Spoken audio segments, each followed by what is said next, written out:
मेरी नाम है प्रीतली मोदक और मैं आज वैदिक चैंटिंग करने वाली हूँ शिवोपासना। तो मैं स्टार्ट कर लेती हूँ। ओम निधनपतये नमः, निधनपतान्तिकाय नमः, ऊर्ध्वाय नमः, ऊर्ध्वलिंगाय नमः, हिरण्याय नमः, हिरण्यलिंगाय नमः, सुवर्णाय नमः, सुवर्णलिंगाय नमः, दिव्याय नमः, दिव्यलिंगाय नमः, भवाय नमः, भवलिंगाय नमः, शर्वाय नमः, शर्वलिंगाय नमः, शिवाय नमः, शिवलिंगाय नमः, ज्वलाय नमः, ज्वललिंगाय नमः, आत्माय नमः, आत्मलिंगाय नमः, परमाय नमः, परमलिंगाय नमः, एतत्सो मत्स्यसूर्यस्य सर्वलिंगस्थापयति पाणिमन्त्रं पवित्रं,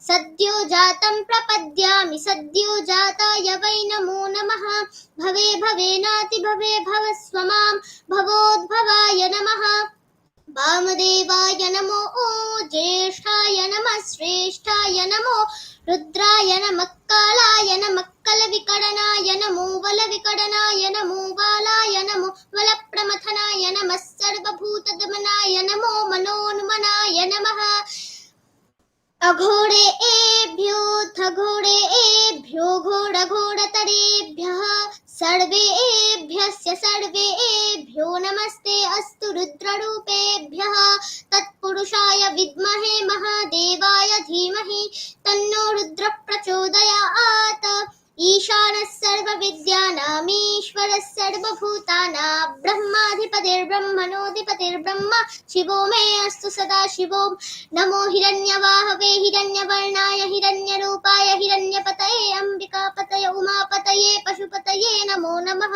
ऋतगुं सत्यं परं ब्रह्म पुरुषं कृष्णपिङ्गलम्, ऊर्ध्वरेतं विरूपाक्षं विश्वरूपाय वै नमो नमः, सर्वो वै स रुद्रस्तस्मै रुद्राय नमो अस्तु, पुरुषो वै रुद्रस्सन्महो नमो नमः, विश्वं भूतं भुवनं चित्रं बहुधा जातं जायमानं चेत्, सर्वो ये स रुद्रस्तस्मै रुद्राय नमो अस्तु, कद्रुद्राय प्रचेतसे मीधुष्टमाय थव्यसे, ऊचेम सन्तमगुम्भृते, सर्वो ये स रुद्रस्तस्मै रुद्राय नमो अस्तु। ओम शांति शांति शांति। धन्यवाद।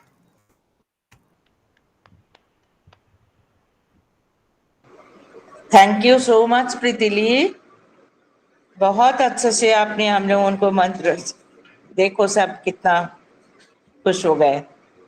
चलो thank you, God bless you बेटा। अभी धन्यवाद और ढेर सारे प्यार बच्चे। रवि थोड़ा कम अभी पूज्य महाराज जी से मैं अनुरोध करूंगी, महाराज जी आलोच्य विषय पर विचार रखें। प्रणाम महाराज जी। प्रणाम प्रणाम प्रणाम। जय ठाकुर, जय माँ, जय श्याम। ओम स्थापकाय च धर्मस्य सर्वधर्म स्वरूपिणे अवतार वरिष्ठाय रामकृष्णाय ते नमः। सर्वे भवन्तु सुखिनः, सर्वे सन्तु निरामय, सर्वे भद्राणि पश्यन्तु, मां कश्चित् दुःख भाग भवेत्। आज के इस वेबिनार में जो भी भक्त लोग हमारे साथ जुड़े हुए हैं, सभी को मेरा सादर से प्रेम नमस्कार। जैसा कि आप लोगों को विदित है, अब लोगों को आज का विषय जो दिया गया है उसके दो हिस्से हैं। पहला हिस्सा है आध्यात्मिक जीवन क्यों, और दूसरा है कि आध्यात्मिक जीवन कैसे जिए। तो इसलिए पूरा विषय बनता है आध्यात्मिक जीवन क्यों और कैसे। अब हमारे मन में प्रश्न उठता है कि हम आध्यात्मिक जीवन क्यों जिए, उसका हमारे जीवन में प्रयोजन क्या है। तो इसके लिए हमको सोचना होगा कि हम अपने जीवन में क्या चाहते हैं। ये बहुत इंपॉर्टेंट प्रश्न है कि जो भी व्यक्ति है संसार में कुछ भी कार्य कर रहे हैं, आप किसी से पूछेंगे कि आप बिजनेस क्यों करते हैं, सर्विस क्यों करते हैं या दूसरे काम क्यों करते हैं, तो लोग कहेंगे कि इससे हमको पैसा मिलेगा और उस पैसे से हमारा जीवन सुखी होगा। और किसी से पूछो, इतना प्रयास कर रहे हैं दूसरे दूसरे उपक्रम में, तो पता चलेगा कि जितने भी दुनिया में लोग हैं सभी लोग एक ही तरफ दौड़ रहे हैं और वो चाहते हैं कि हमारे जीवन में सुख हो, हमारे जीवन में शांति हो, हमारे जीवन में आनंद हो। तो सभी लोग एक आनंद की खोज कर रहे हैं। आप देखेंगे कि संसार में जितने भी मनुष्य हैं सब एक ही चीज को ढूंढ रहे हैं और वो है स्थायी सुख, शांति, आनंद। अब प्रश्न ये उठता है कि हम सभी लोग एक ही चीज क्यों ढूंढ रहे हैं। तो इसका उत्तर पुराण में दिया गया है। हमारे पुराण कहते हैं कि हम जहां से हमारा उद्भव होता है, जहां से हम निकलते हैं, जहां से हम प्रकट होते हैं, जहां से हमारा जन्म होता है, वापस हम वहीं जाते हैं। उसमें उदाहरण दिया कि समुद्र से अलग हुई जल की एक बूंद वर्षा के रूप में कहीं भी बरस जाए, लेकिन अंत में कहाँ जाती है? वापस समुद्र में मिल जाती है। इसी प्रकार आकाश में फेंका हुआ पत्थर या मिट्टी का एक ढेला वापस पृथ्वी पर आ जाता है। अब यहाँ पे प्रश्न ये उठता है कि जल की बूंद समुद्र में ही क्यों मिलना चाहती है? वह समुद्र में इसलिए मिलना चाहती है क्योंकि वह समुद्र से ही अलग हुई है। मिट्टी का एक ढेला आकाश में फेंका गया, वापस पृथ्वी पर क्यों आना चाहता है? वह इसलिए आना चाहता है क्योंकि वह पृथ्वी का अंश है। इसलिए हमारे शास्त्र कहते हैं कि अंश और अंशी अलग अलग नहीं रह सकते, उनको एक जगह समाहित होना ही पड़ेगा। गीता में भी भगवान कहते हैं, गीता में भगवान कहते हैं ममई वांशो जीव लोके जीव भूत सनातन है। जितने भी संसार में मनुष्य हैं सभी मेरे अंश हैं। तो इसलिए सभी को कहां जाना पड़ेगा? सभी को प्रभु के पास जाना पड़ेगा। तो इसी प्रकार हमारा जो उद्देश्य हुआ वो एक ही हुआ सभी लोगों का, और वो है, पहली बात है हम सत्य हैं, हमारा न जन्म है न हमारी मृत्यु है, एक बात। दूसरा है चित्त है, हम चित्त स्वरूप हैं। चित्त स्वरूप का मतलब होता है कि हम ज्ञान स्वरूप हैं, हम हर चीज को जानना चाहते हैं। आप छोटे बच्चे को कुछ दे दीजिए, छोटा बच्चा खोल खाल के उसको जानने का प्रयास करेगा, जानना चाहते हैं। और तीसरा और सबसे मूल है वो है आनंद स्वरूप। हम आनंद, हमारा स्वरूप आनंद है, लेकिन जगत के व्यवहार में, जगत के क्रियाकलाप के कारण हम सुखी और दुखी हो जाते हैं। लेकिन हमारा मूल प्रकृति हमारी जो है वो आनंद की प्रकृति है। इसलिए हमारा क्या हुआ? पूरा का पूरा ये हुआ कि हम सत्य चित्त आनंद है, सच्चिदानंद है। न हमारा जन्म है न हमारी मृत्यु है, हम स्थायी रहने वाले हैं, एक। सभी लोग ज्ञान पूर्वक रहना चाहते हैं, दो। और हमको परमानेंट आनंद चाहिए, टेम्परेरी आनंद नहीं चाहिए।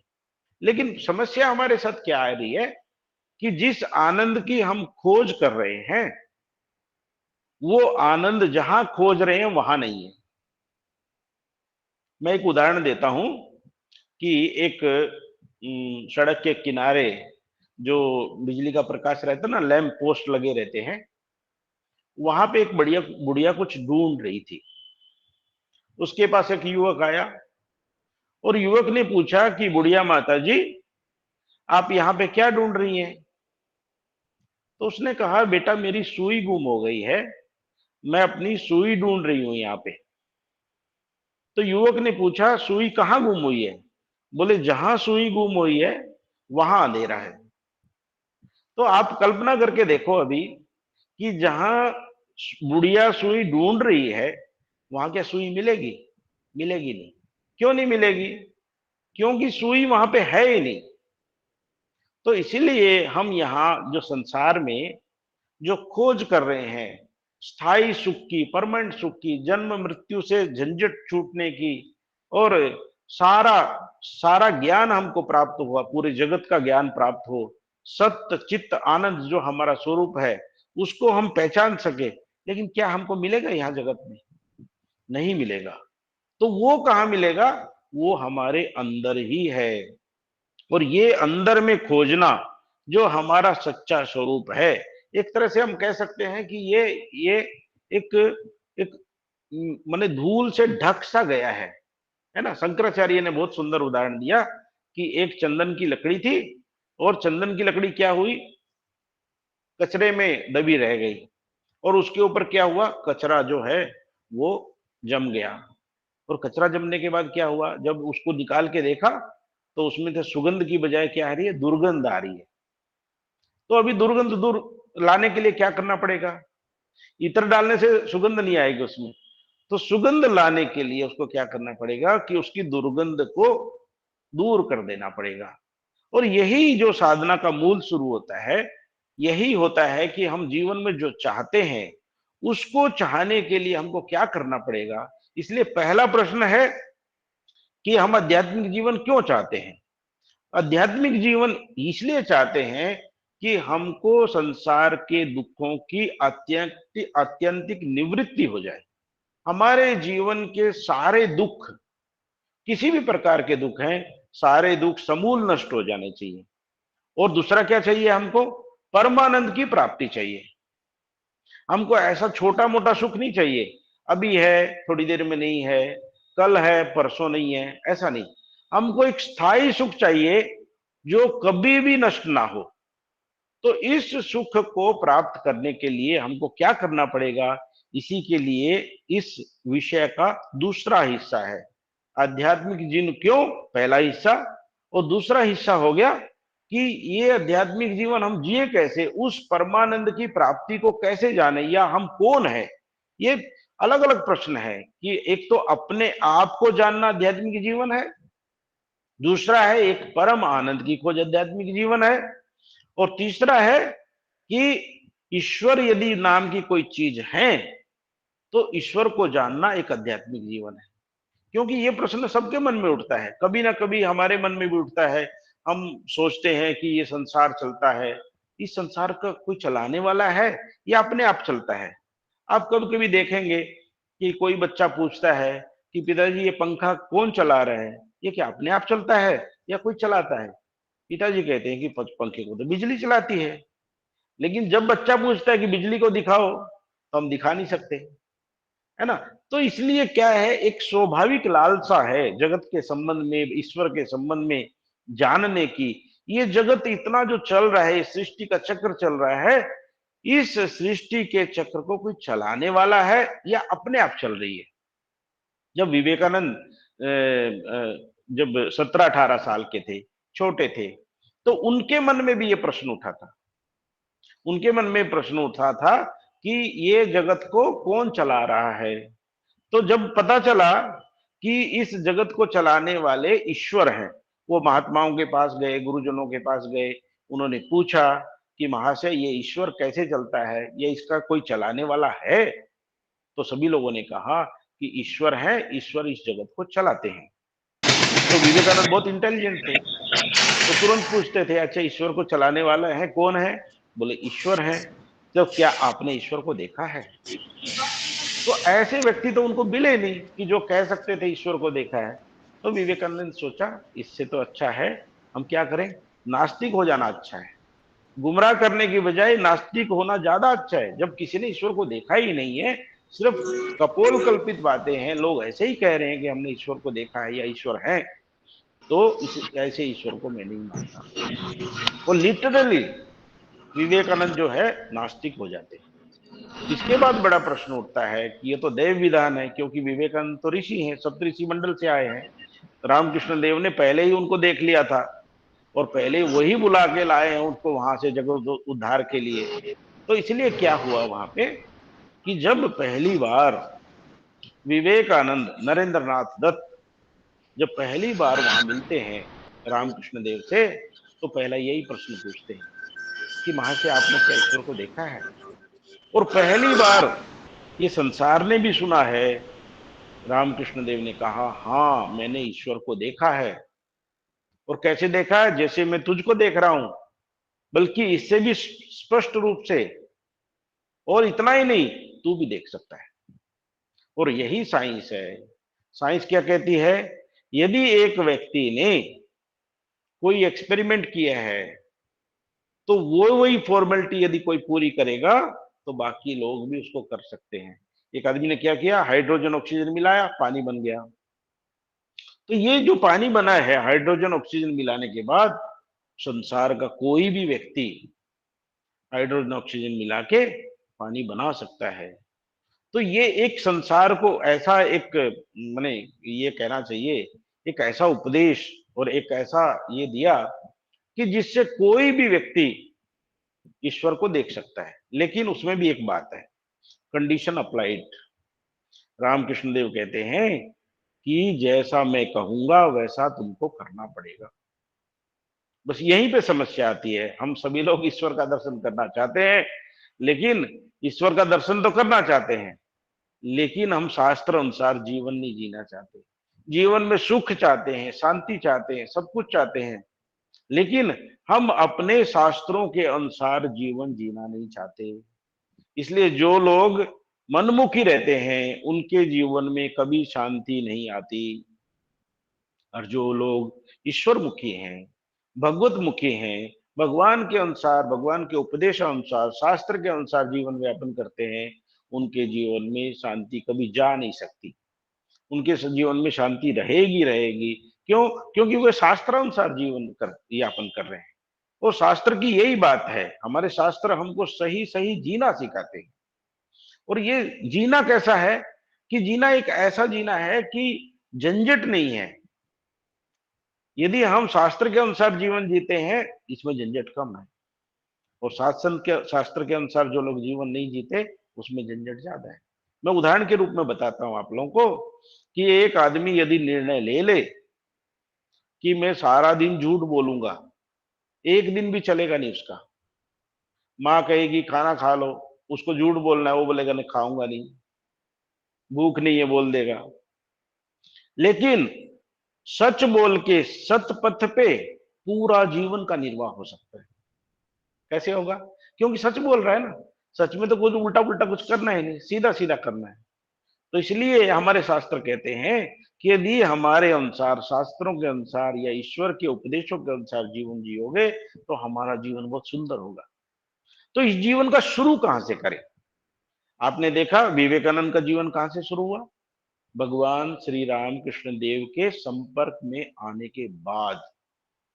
तो इसलिए कोई भी जीवन, आध्यात्मिक जीवन हो, दूसरा जीवन हो, जो भी श्रेष्ठ जीवन हम जीना चाहते हैं, शुरू करना चाहते हैं, उसकी पहली पहली सीढ़ी जो है, पहली सीढ़ी है पहली भक्ति संतन कर संगा। पहले हमको क्या करना पड़ेगा? सत्संग करना पड़ेगा। ऐसे लोगों के पास जाना पड़ेगा जो इस तरह का जीवन जी रहे हैं या इस जीवन में आगे बढ़ चुके हैं। आप देखेंगे, नहीं तो लोग, एक आदमी डॉक्टर बनना चाहता है और रोज घूमता है इंजीनियर लोगों के साथ, तो क्या डॉक्टर बनेगा? कभी नहीं बनेगा। क्यों नहीं बनेगा? अरे वहां तो डॉक्टरी की कोई बात ही नहीं हो रही है, वहां तो सब इंजीनियरिंग की बात हो रही है। इसलिए हम जो भी बनना चाहते हैं जीवन में, वैसे लोगों के साथ रहना पड़ेगा हमको।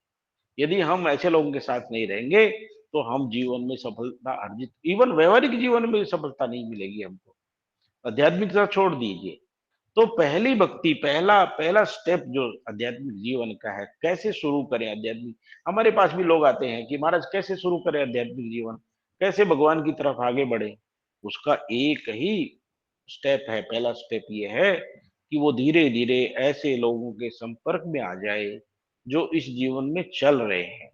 तो इसलिए रामकृष्ण देव ने क्या कहा, भगवान रामकृष्ण देव कहते हैं कि साधुओं का संग करो।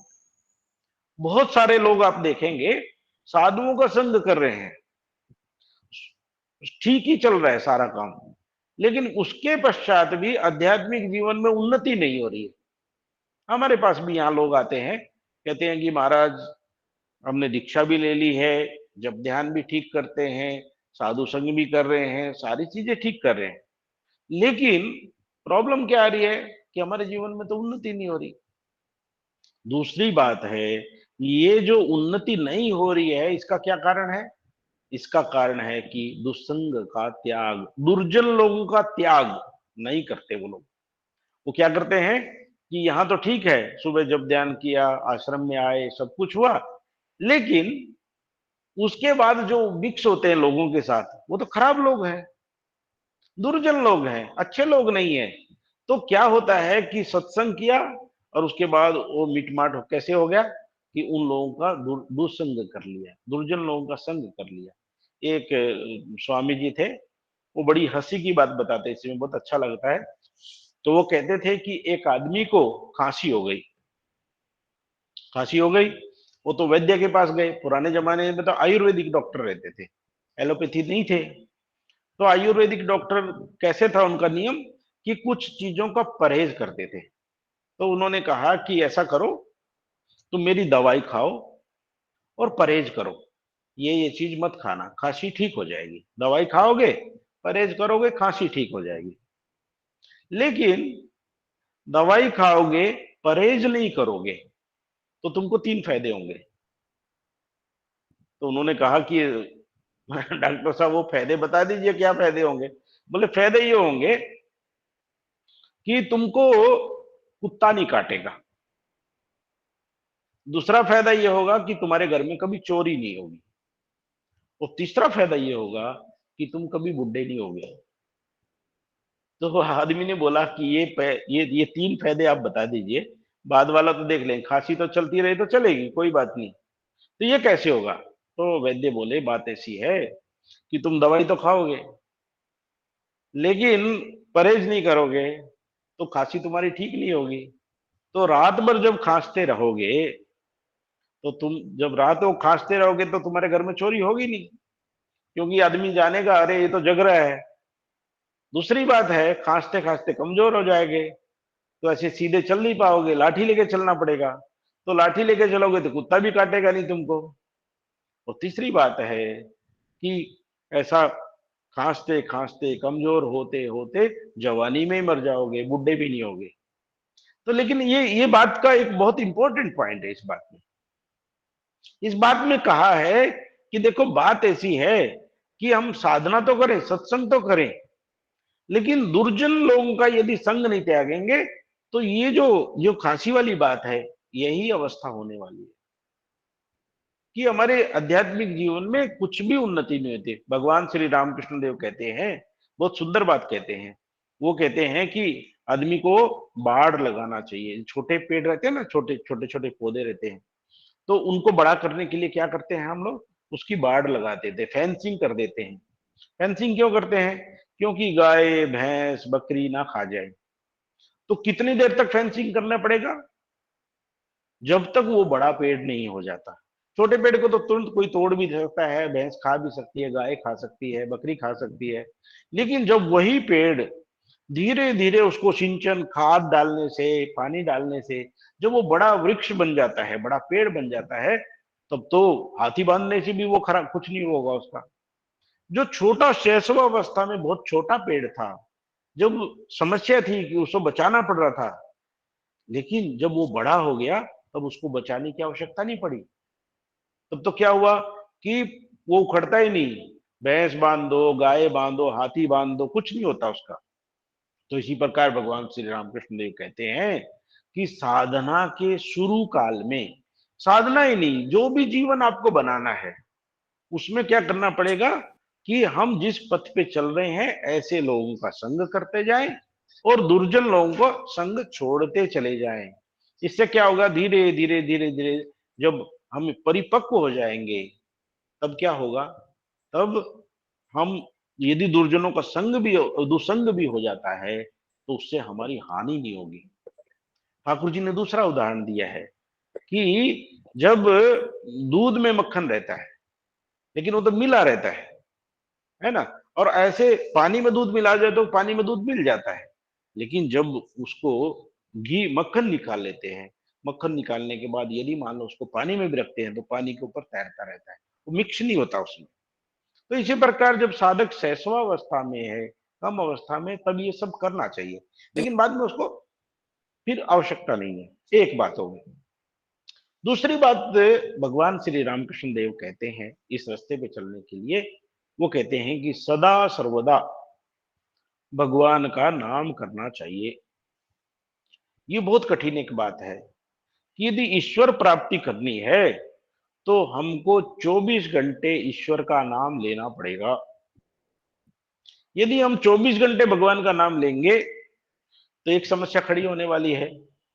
समस्या ये खड़ी होगी कि हमारा कामकाज कैसे चलेगा। मान लो हम 24 घंटे राम राम राम राम राम कृष्ण माँ शारदा करने लगेंगे तो हमारा कामकाज कैसे चलेगा। और लेकिन 24 घंटे भगवान का नाम लेना क्या संभव है, और क्यों हमको 24 घंटे लेना चाहिए? गीता में इसका उत्तर है। गीता में भगवान कहते हैं, बड़ी सुंदर बात है, अंत काले च मामेव स्मरण मुक्त्वा कलेवरम। अंत काल में मेरा स्मरण करते हुए, मेरी याद करते हुए जो लोग, जो मनुष्य शरीर का त्याग करता है वो क्या होगा, वो मुझे ही प्राप्त हो जाता है। तो ईश्वर को प्राप्त कौन होंगे? वही लोग ईश्वर को प्राप्त करेंगे जो अंत काल में भी भगवान का स्मरण करते हुए शरीर त्यागेंगे। तो यहां पे प्रश्न ये उठता है कि अच्छा, जब अंत काल आएगा तब हम भगवान का नाम ले लेंगे और मुक्त हो जाएंगे, सारी उम्र भगवान का नाम करने की क्या जरूरत है ना। ये तो बात होती है ना कि अंत काल आएगा तो तब भगवान का नाम ले लेंगे। बहुत सारे ऐसा कहते भी हैं, भक्त लोग भी आते हैं, कुछ कहते हैं कि महाराज सारी उम्र करने की क्या जरूरत है, जब अंत आएगा तब भगवान का नाम ले लेंगे। लेकिन ऐसा होता नहीं। क्यों? क्योंकि मुझे स्मरण आ रहा है कि एक महात्मा बता रहे थे, वो कह रहे थे वो अपने पिताजी को, पिताजी उनके बुढ़े हो गए थे, काफी बुढ़े हो गए, बीमार भी हो गए थे। उनको लगा कि पिताजी का अंतकाल आ गया है, तो वो सब उसके जो बेटे थे वो सब आ गए और वो कहने लगे कि अभी भगवान, पिताजी को भगवान का नाम सुनाना चाहिए। तो उन्होंने कहा, पिताजी राम बोलो राम। पिताजी बोलते नहीं। फिर उन्होंने कहा, पिताजी अभी तो राम बोलो। वो राम बोल नहीं रहे। जब ज्यादा ही बार बोलने लगे तब उसने कहा, इतना बड़ा नाम मैं नहीं बोल सकता, और मर गए। तो कहने का अर्थ क्या हुआ? कहने का अर्थ है कि अंत काल में हम सोचते हैं कि अंत काल में हम भगवान का नाम ले लेंगे, लेकिन अंत काल में भगवान का नाम नहीं आएगा। क्यों नहीं आएगा? जो अभ्यास हम सारी उम्र करेंगे अंत में वही हमारा निकलेगा। ठाकुर जी ने कहा कि एक आदमी ने बहुत प्रकार के भोजन किए थे लेकिन उसमें मूली भी खा ली, तो जब डकार आएगी तो किसकी आएगी? मूली की डकार आएगी। क्यों? क्योंकि मूली की गंध तेज है। तो इसलिए जो संस्कार प्रबल रहेगा सारी उम्र का वही अंत काल में प्रकट हो जाएगा और वही हमारा अगला जन्म भी कराएगा। जन्म हमारा किसको होता है, ये भी एक प्रश्न उठता है। लोग पूछते हैं कि हमारा जन्म किसको होता है? शरीर का जन्म नहीं होता, शरीर तो पंचभूतों से यहीं से मिलता है, यहीं से उत्पन्न हुआ और शरीर जाने के बाद यहीं नष्ट हो जाता है। तो बाकी एक शरीर से दूसरे शरीर में क्या जाते हैं? एक शरीर से दूसरे शरीर में हमारे शास्त्रों के अनुसार सूक्ष्म शरीर ट्रेवल करता है। सूक्ष्म शरीर क्या है? मन, बुद्धि, चित्त, अहंकार। मन क्या है? संकल्प विकल्प, ऐसा करूंगा ऐसा नहीं करूंगा, ये मन है। संकल्प करता है, फिर उसको पलट देता है, कभी कभी पूरा करता है। बुद्धि क्या है? निश्चयात्मिका बुद्धि, निश्चय करता है, मैं करूंगा, मैंने किया, ये निश्चयात्मिका बुद्धि हो गया। चित्त क्या है? पुराने जमाने के, पुराने पुराने समय के, पुराने काल के जितने भी संस्कार हैं, वो जो जिसमें स्टोर रहते हैं, उसको चित्त कहते हैं। मन बुद्धि चित्त अहंकार, मैं ऐसा करता हूं, मैं ऐसा हूं, मैं ऐसा हूं, ये अहंकार है। ये चार मिलके, चार माने एक ही है, नाम अलग अलग है इनके, ये चार मिलके सूक्ष्म शरीर है, माने संस्कारों का एक पुंज है। ये एक शरीर से दूसरे शरीर में चला जाता है, इन्हीं का जन्म, संस्कारों का जन्म होता है। माँ से पूछा, अच्छा मुक्ति का क्या अर्थ है, या ईश्वर प्राप्ति का क्या अर्थ है? माँ ने कहा कोई अर्थ नहीं है। बोले क्या? वासनाओं का खत्म होना, वासनाओं का समाप्त हो जाना, समूल नष्ट हो जाना, वासनाओं का ही मुक्ति है। जिस जन्म में हमारे सारी वासनाएं खत्म हो जाएंगी, उसी जन्म में हम मुक्त हो जाएंगे। यही मुक्ति का अर्थ है यहाँ पे। तो हम क्या वासनाओं को, अपनी इच्छाओं की पूर्ति करें कि नहीं करें? इच्छाओं की तो पूर्ति हो करेंगे, लेकिन उसका उपाय दूसरा है, हम आगे चल के उसको भी बताएंगे। तो हम जो कह रहे थे, हमारा कहना यह था कि सदा सर्वदा भगवान का नाम कैसे करें, ये बहुत इंपॉर्टेंट है। आप लोग तो भक्त लोग हैं, जिन लोगों ने स्वामी जी का साहित्य पढ़ा है, उसमें एक बहुत बढ़िया एक लेख है, और वो लेख का नाम है गॉड इन एवरीथिंग। सब में सर्वत्र ब्रह्म दर्शन, सर्वत्र ईश्वर दर्शन। ये बहुत ही सुंदर लेख है। उसमें स्वामी जी कहते हैं कि हम लोगों के जीवन में एक लक्ष्य होना चाहिए, है ना? लक्ष्य तो होना चाहिए, नहीं तो बिना लक्ष्य के कैसा होता है, ऐसी बात हो जाती है। एक आदमी, एक युवक जो है घोड़े पे बैठ के जा रहा था, तो घोड़े पे बैठ के जा रहा था, तो गांव वाले ने पूछा, अरे तुम कहाँ जा रहे हो? बोले मुझे क्यों पूछ रहे हो, घोड़े को पूछो। बिना लक्ष्य के आदमी ऐसे ही होता है। लेकिन जीवन में एक लक्ष्य होना चाहिए। लक्ष्य क्या होना चाहिए? लक्ष्य एक ही होना चाहिए, मैं कौन हूं, ईश्वर कौन है, ईश्वर के साथ मेरा क्या संबंध है। ईश्वर प्राप्ति ही हमारे जीवन का एक लक्ष्य होना चाहिए, क्योंकि उसी में हमका परम आनंद मिलेगा। तो इसमें स्वामी जी कहते हैं कि बिना त्याग के जीवन में कुछ होने वाला नहीं। अब इसको इसको सुन के कभी कभी लोग डर जाते हैं कि क्या सब लोगों को बाबा जी बनना पड़ेगा, क्या सब लोगों को सारा संसार त्याग करके संन्यास लेना पड़ेगा? ऐसी बात नहीं है, स्वामी जी भी नहीं कह रहे। तो त्याग किसका करना पड़ेगा यहाँ पे? क्योंकि शास्त्र भी कहते हैं, त्याग ने के ना अमृतत्व मानसु, मात्र त्याग से ही अमृतत्व की प्राप्ति होगी। बिना त्याग के आध्यात्मिक जीवन में कोई उन्नति होने की कोई संभावना नहीं। और इसी को स्वामी जी का एक जगह कह रहे हैं कि त्याग का मतलब क्या है? स्वार्थ परता का त्याग। जो आदमी स्वार्थी होते हैं, कुछ भी काम करते हैं बिना स्वार्थ के कोई काम नहीं करता, इस स्वार्थ परता का यदि कोई त्याग कर दे, ये भी एक बहुत बड़ा त्याग है। और कभी कभी तो कहते हैं Swami ji, unselfishness is God. ऐसा किसी भगवान को नहीं मानते वो लोग उस समय। वो कहते हैं कि यदि आदमी निस्वार्थी हो जाए, वही भगवान है।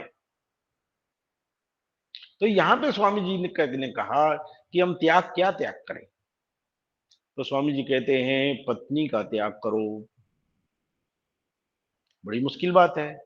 पति का त्याग करो, बच्चों का त्याग करो, घर का त्याग करो। तो ये सारा त्याग करके हम जाएंगे कहाँ पे? स्वामी जी कहते जाना कहीं नहीं। इनका त्याग, इनकी जगह इनको रिप्लेस कर दो। आखिर त्याग का मतलब यहाँ पे क्या है? रिप्लेस करना। पत्नी का त्याग करके क्या करेंगे? भगवती को ले आओ। घर में जो जो पत्नी है, ठाकुर जी ने भी कहा, एक दो बच्चे होने के बाद पति पत्नी को भाई बहन जैसा रहना चाहिए। क्यों? दोनों साधक हैं, दोनों का एक लक्ष्य है ईश्वर प्राप्ति, हमको वहीं जाना है। तो क्या किया? पत्नी का त्याग करके उसको भगवती स्वरूप मान लिया। ठाकुर ने क्या किया? मां शारदा के बारे में क्या कहा? एक बार पूछा ठाकुर ने, माँ ने पूछा, अच्छा तुम मुझे किस दृष्टि से देखते हो? ठाकुर ने कहा जो माता नौबत खाने में है, जिसने इस शरीर को जन्म दिया है, जो माता भगवती मंदिर में है, जिसकी नित्य पूजा होती है, वही माता अभी पैर दबा रही है। ये हमारा एक भाव है। क्यों? दोनों हम एक दूसरे के परिपूरक है, सहायक हैं, पति पत्नी एक दूसरे के सहायक है। ये संसार का जो रास्ता है, दुर्गम पथ है, इसको पार करने के लिए एक दूसरे की सहायता करेंगे हम लोग। इसलिए हमारा दोनों का संपर्क हुआ है, ये भाव वहां पे उद्भूत होता है।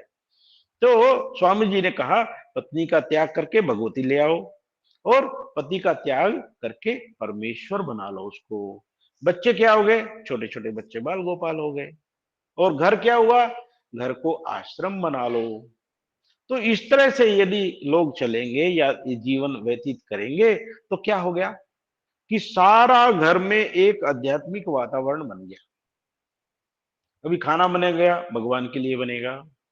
एक दूसरे के प्रति क्या भाव है? भगवान का भाव है। तो इससे क्या होगा? सब समय स्मरण होता रहेगा। देखिए, भगवान श्री रामकृष्ण देव के पास एक महिला आई थी, और ये उदाहरण मुझे इतना अच्छा लगता है कि इसमें ये बात है कि वो महिला भगवान श्री रामकृष्ण देव को कहती है कि मेरा साधन भजन ठीक से नहीं चल रहा है। रामकृष्ण देव पूछते हैं कि समस्या क्या है? तो उन्होंने कहा कि समस्या ये है कि मेरा एक भतीजा है, नाती है, और वो भतीजा जो है इतना छोटा है, और मेरा उससे बहुत प्रेम है, और हमारा सबका ही अपने रिश्तेदारों से, अपने बच्चों से, अपने समाज से इससे प्रेम तो है ही है। तो इनका उस छोटे बच्चे के प्रति इतना प्रेम है, लेकिन जब भी भगवान का नाम करने बैठती हूँ, तो वो बालक मुझे याद आ जाता है।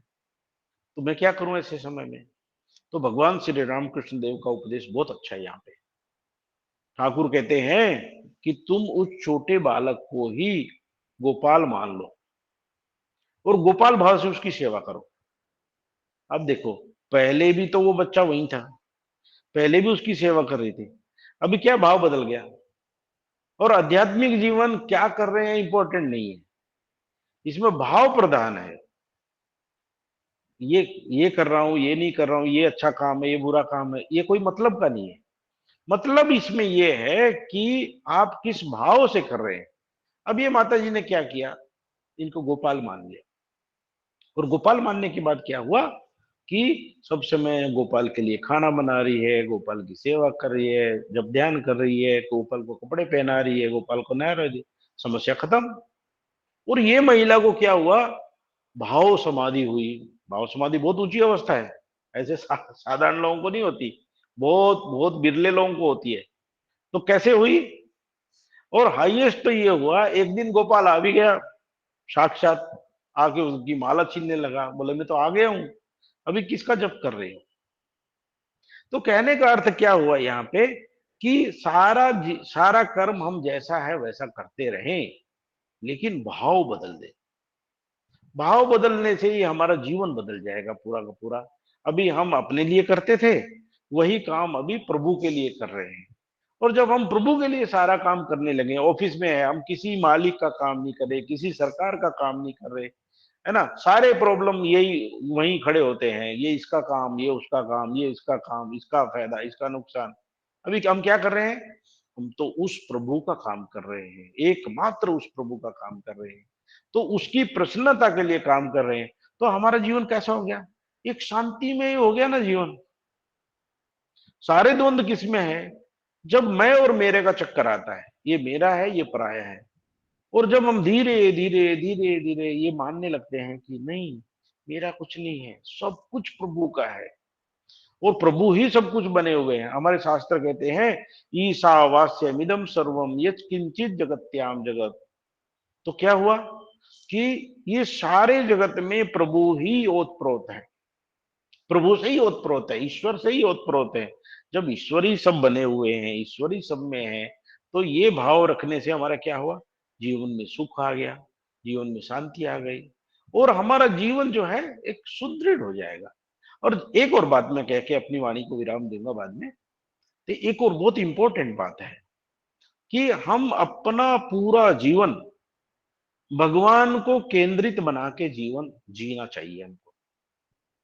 ये बहुत बहुत ही शास्त्रों में भी कहा है इस बात को, और महापुरुषों ने भी कहा है कि हमको भगवान को केंद्र में रख के सारा जीवन, भगवान रामकृष्ण देव कहते हैं कि जब बच्चा बिना खूंटा पकड़े एक पोल गाड़ देते हैं और पोल को पकड़ के घूमने लगता है, गिरता नहीं, पोल का उसको सहारा बना रहता है। और यदि वो पोल को छोड़ के यदि घूमना शुरू करेगा तो गिर जाएगा। तो इसलिए पोल क्या है? ये पोल ईश्वर है। तो ईश्वर को पकड़ के जब हम पूरा व्यवहार करेंगे, सारा का सारा व्यवहार करेंगे, तो संसार में गिरेंगे नहीं, दुख कष्ट नहीं आएंगे। तो क्या सचमुच में भगवान का सहारा? अरे भगवान ने गीता में कहा है, गीता में भगवान कहते हैं अनन्या चिंतयन्तो माम ये जना पर्युपासते तेषाम नित्यभियुक्तानाम योगक्षेम वहाम्यहम्।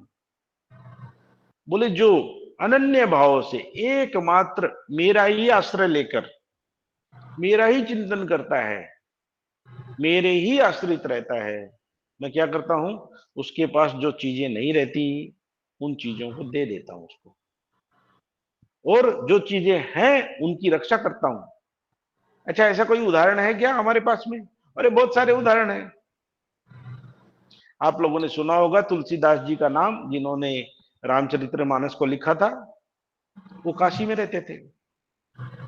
तो काशी में रहते थे, कुटिया थी उनकी झोपड़ी, तो झोपड़ी में रहते थे, भगवान का भजन करते थे। लेकिन क्योंकि उनकी ख्याति फैल गई थी, उनकी प्रसिद्धि हो गई थी उस समय, तो बहुत सारे लोग उनसे मिलने आते थे। तो दो युवक थे, उन्होंने देखा कि ये बाबा यहाँ पे रहते हैं, बहुत सारे लोग इनसे मिलने आते हैं, तो हो सकता है इनके पास बहुत पैसा कौड़ी होगा, क्योंकि ये लोग जो मिलने आते हैं तो देखे जाते होंगे। ये मन में आ गया उनका। तो उन्होंने क्या किया, रात में आके सोचा आज चोरी कर लेंगे यहाँ पे। दोनों लोग आ गए, और जब दोनों लोग आ गए तो क्या देखते हैं, दो धनुधारी खड़े हुए हैं, धनुष बाण लेके। एक सांवला है और एक गोरा है। पहले पीछे गए, देखा तो खड़े हैं, साइड में गए फिर भी खड़े हैं, सामने गए फिर भी खड़े हैं। तो हैरान रह गए कि ये बाबा जी की झोपड़ी में रहते हैं और ये गार्ड खड़े करके रखे हैं दो दो, लेकिन दोनों बड़े सुंदर हैं, मनमोहक है।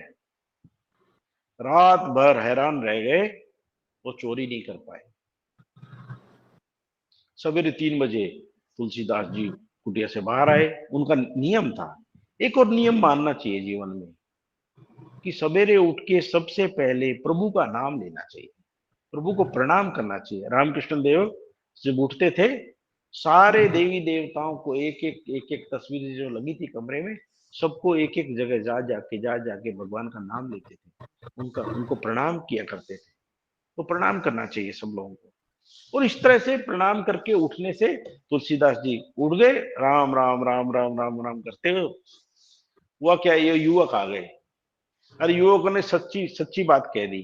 बोले महाराज जी हम चोर हैं, चोरी करने आए थे, लेकिन आपने इतने बड़े गार्ड रखे हुए हैं, दो धनुष बाण देके। बोले कहाँ है? बोले पीछे खड़े हैं। जब देखने गए तो वहां कोई नहीं था, एक भी व्यक्ति नहीं था। तो तुलसीदास जी ने कहा दिखा तो दो, तुमको तो उनके दर्शन भी हो गए, कौन है वो, कहाँ है?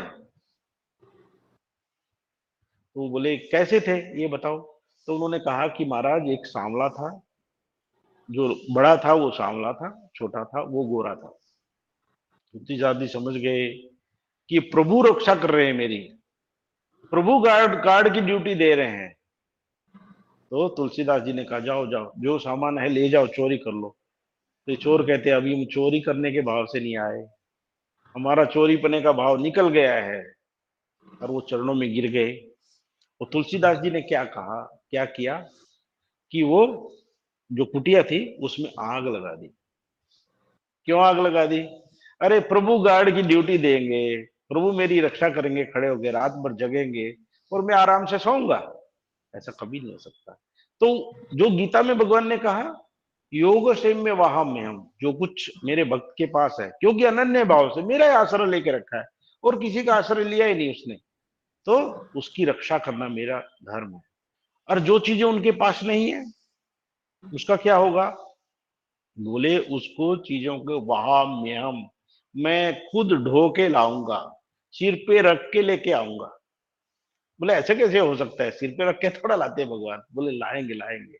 एक जगन्नाथ मिश्रा जी थे, भगवान के बड़े भक्त थे, वो गीता गीता अच्छी पढ़ते थे। तो उन्होंने जब ये श्लोक पढ़ा वहाम्यहम, तो उनको लगा ये वहाम्यहम नहीं हो सकता, ददाम्यहम हो सकता है।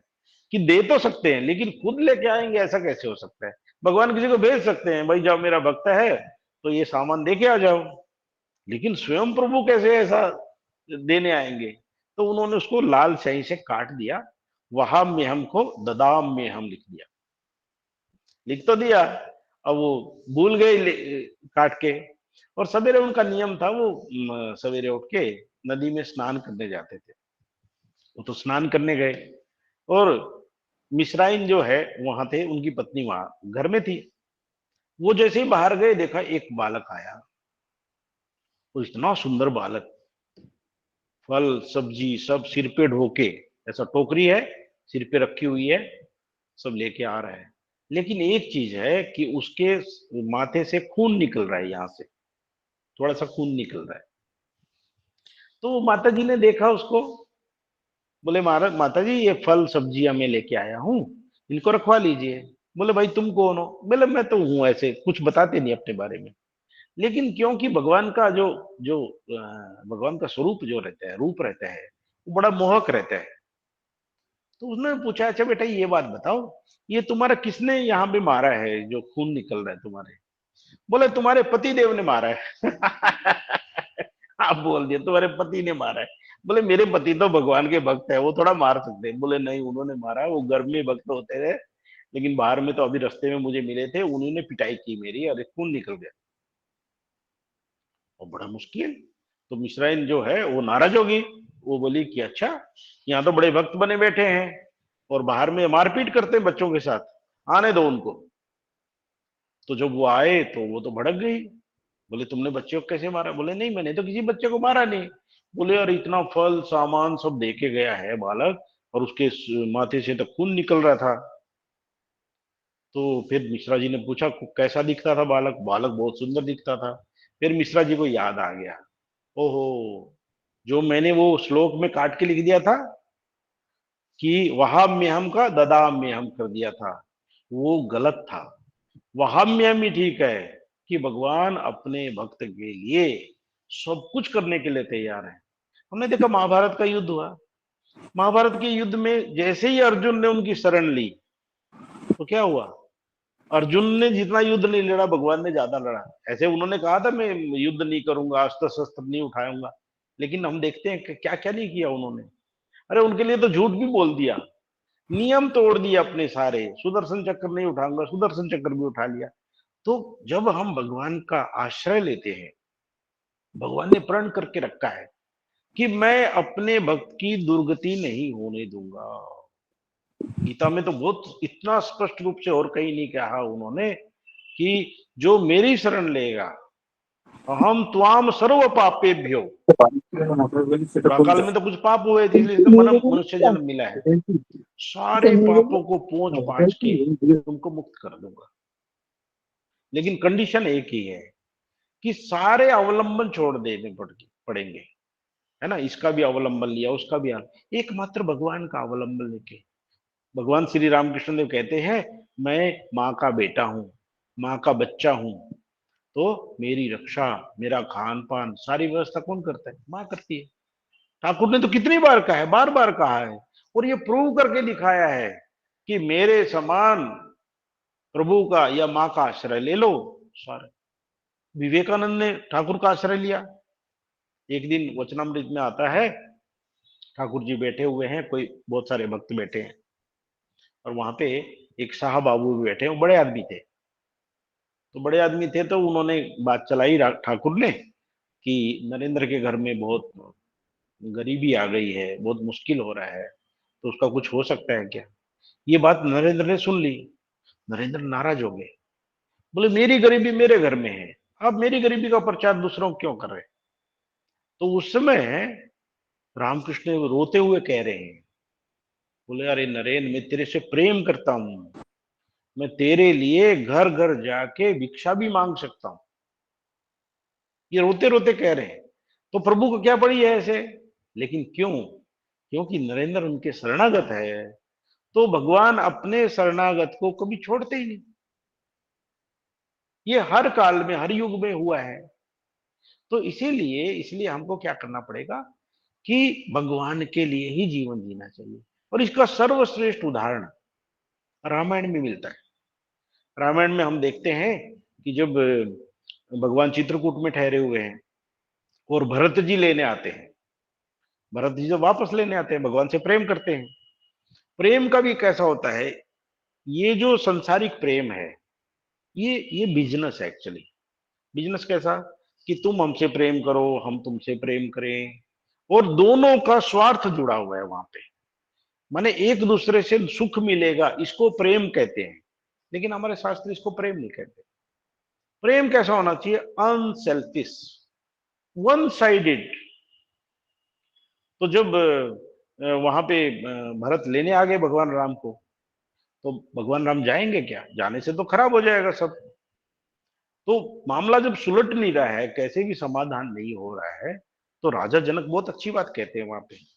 राजा जनक कहते हैं कि भरत एक बात बताओ, तुम भगवान से प्रेम करते हो? बोले हाँ, इसलिए तो आया हूं। कितना प्रेम करते हो? बोले मैं इनके लिए अपने प्राणों को त्याग देता हूं। इतना प्रेम, ये हाईएस्ट है। माने किसी के लिए अपने प्राणों की बलि दे देना, ये हाईएस्ट है। तो राजा जनक कहते हैं ये तो मूर्खतापूर्ण है, ये तो कोई भी प्राणों को छोड़ सकता है, उसमें क्या फर्क पड़ता है। लेकिन जिससे तुम प्रेम करते हो, क्या उसके लिए जी सकते हो? देखो कितनी बढ़िया बात है। जिससे हम प्रेम करते हैं, क्या हम उसके लिए जी सकते हैं?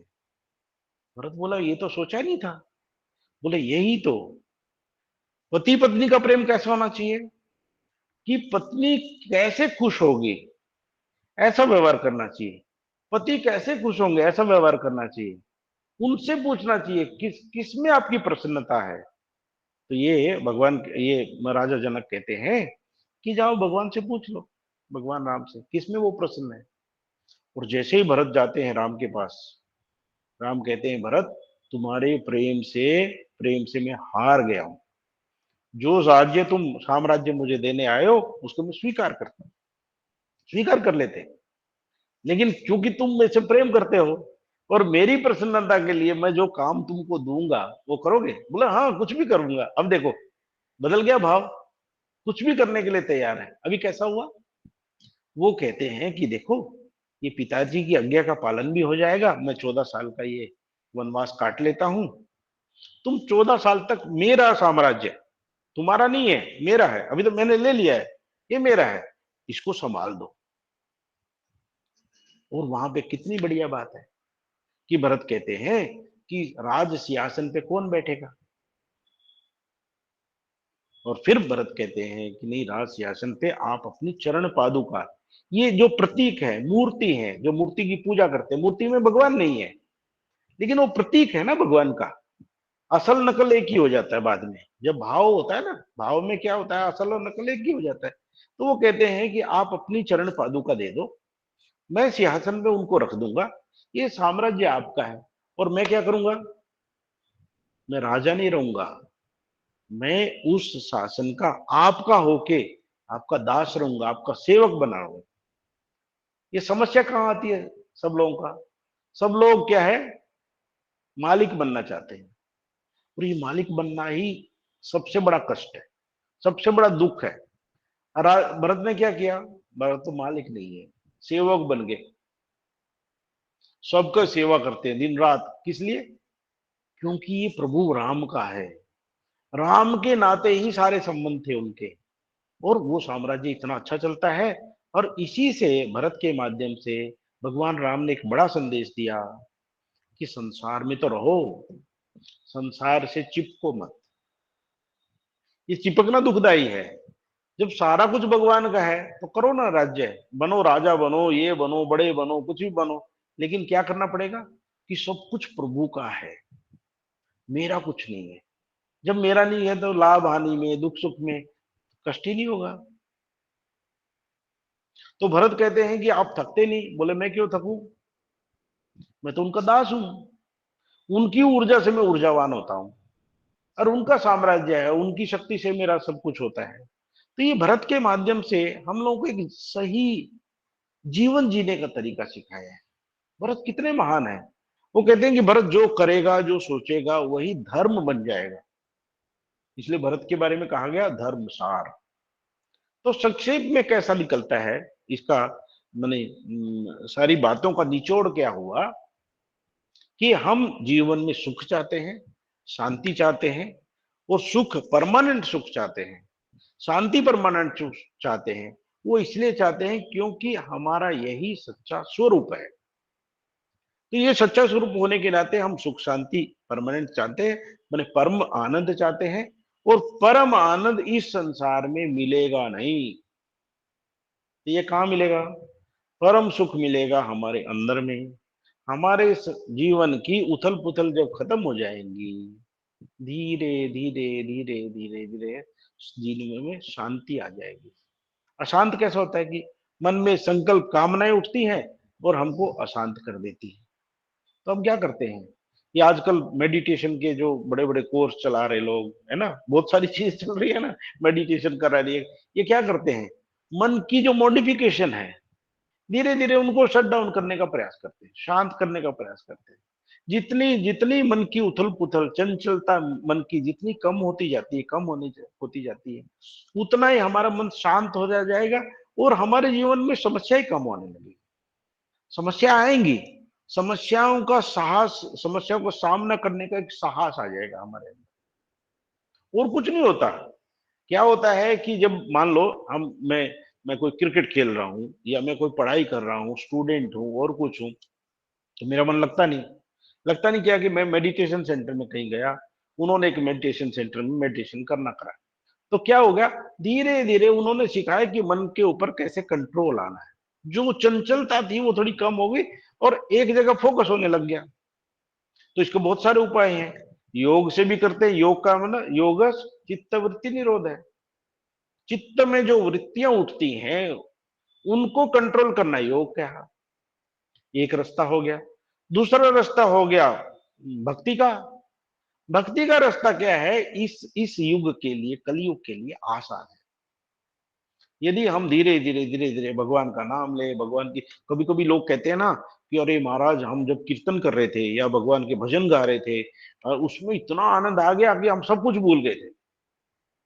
ये जो अपने को भूल जाना है, ये आनंद है। जितना हम अपने को याद रखते हैं उतना ही दुख होता है। तो ये क्या करते हैं, जो जितने भी सुख हैं, सारे सुख अपने को भूलने के लिए है। नहीं तो नींद में तो कोई विषय नहीं है, न व्यक्ति है, न वस्तुएं हैं, न स्थान है, न कोई बोध है कुछ। और उठने के बाद हम कहते हैं कि सुखपूर्वक सोया, कुछ भी पता नहीं चला। तो भाई सुखपूर्वक सोया, कुछ भी पता नहीं चला, तो ये आनंद कहाँ से आया आपको? मन की मॉडिफिकेशन बंद हो गई थी, इसलिए आनंद आया। लेकिन वो ज्ञानता से है, जाग गए, फिर से वापस दिन का दिन ऐसा निकल गया। लेकिन जब जागृत अवस्था में उस नींद वाली अवस्था को हम ले आते हैं अपने जीवन में, शांत हो जाते हैं, जो भी समस्या आई, जो भी परिस्थिति आई, उसका सामना करने के लिए तैयार हो जाते हैं, तो धीरे धीरे धीरे धीरे हमारे जीवन में क्या शांति बनी रहती है, एक आनंद का भाव बना रहता है।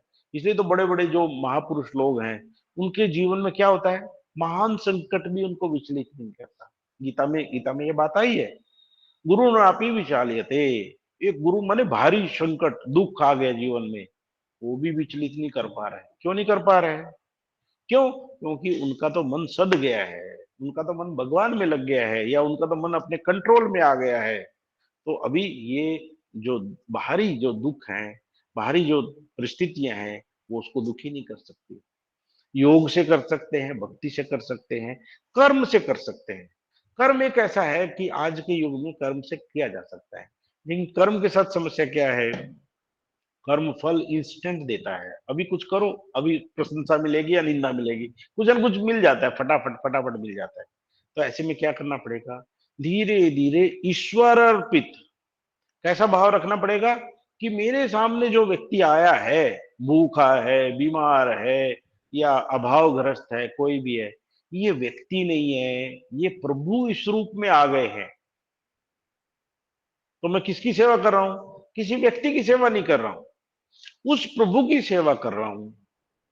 यदि ये भाव हमारा आ गया तो कर्मयोग बहुत, आज के युग के लिए बहुत अच्छी, भजनानंद जी महाराज ने किताब लिखी है कर्मयोग के ऊपर, बहुत सुंदर किताब है। उसमें वही कहते हैं, वो कहते हैं कि जब हम भाव बदल देंगे, व्यक्ति को व्यक्ति नहीं समझेंगे, प्रभु समझेंगे, और सचमुच में वो प्रभु ही है, वैसा भाव लेके आएंगे तो कर्मयोग में भी सफल होते हैं।